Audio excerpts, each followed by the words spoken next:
Okay, let's be real for a second. Think about that gym membership you bought, the one that's now just a plastic card in your wallet. Or that book you were so excited to read that's been sitting on your nightstand for weeks. We all start with these great intentions, right? But our motivation, it just seems to vanish. But what if motivation was never the real problem? Today, we're going to dig into the hidden blueprint behind why we do what we do and how you can become the architect of your own habits. So that's the million-dollar question, isn't it? Why does our willpower seem to fail us over and over again?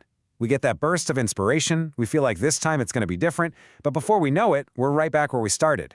It's so easy to blame ourselves, to think we just lack discipline. But what if we've been looking at this all wrong? What if the problem isn't with us, but with our strategy? And this quote just hits the nail on the head.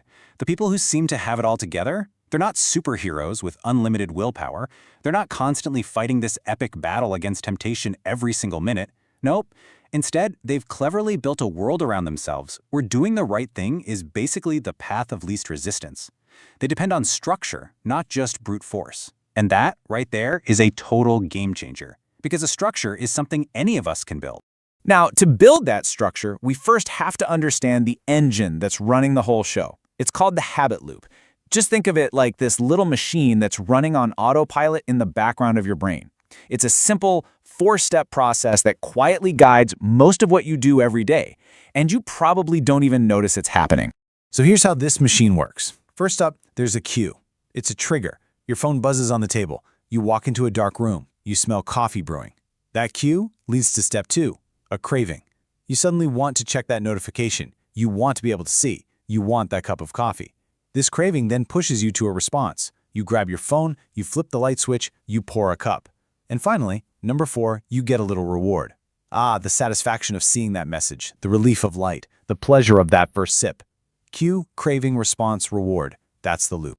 And here's the really crucial part. Every single habit you have follows this exact same 4-step pattern. It doesn't matter if it's a good habit, like brushing your teeth, or a bad one, like mindlessly scrolling through social media for an hour. It's all running on the same software.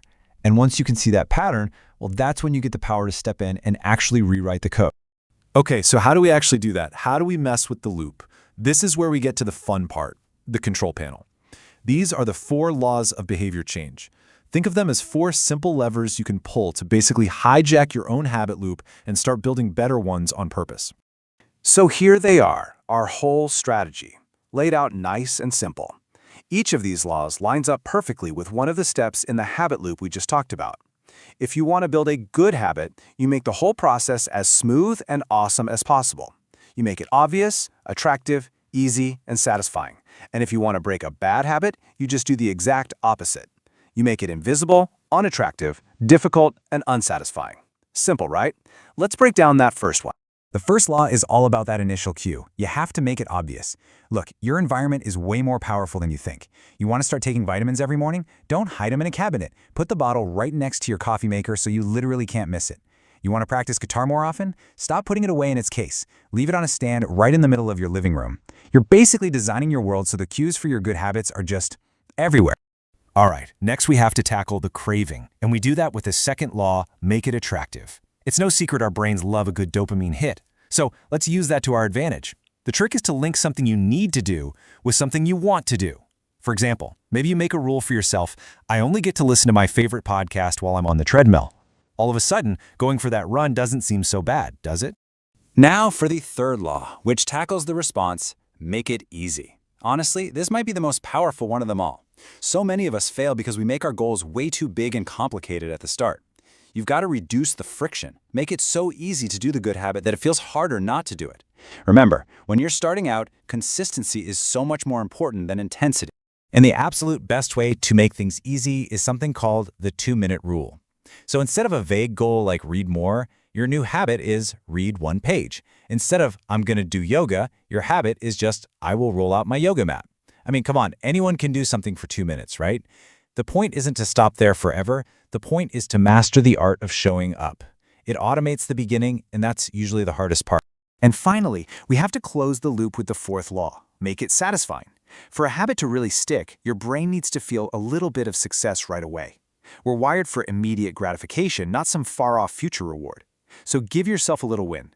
Get a calendar and take pleasure in marking a big X through each day you stick to your habit.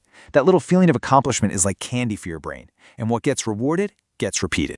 So, when you start putting all these pieces together, you'll notice a huge shift in how you see things. You stop feeling like a victim of your own bad habits, and you start seeing yourself as the architect of your life.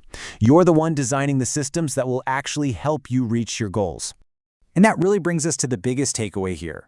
Motivation, it's like a flaky friend. It's awesome when it shows up, but you can't really count on it to be there every day. But a well-designed environment, a solid system, now that's reliable. That's the structure that's going to carry you through on the days you just don't feel like it. You're no longer banking on willpower, you're banking on your design. So I'll leave you with this question. Using these 4 laws we just talked about, what is the one tiny 2-minute habit that you can start to architect today? Just pick one thing. Make it obvious, make it attractive, make it easy, and make it satisfying. Because the journey to real change doesn't start with some giant leap of faith. It starts with a single, small, and really well-designed step. I hope you found this video enjoyable and informative. If you did, don't forget to subscribe to my channel for more amazing content just like this.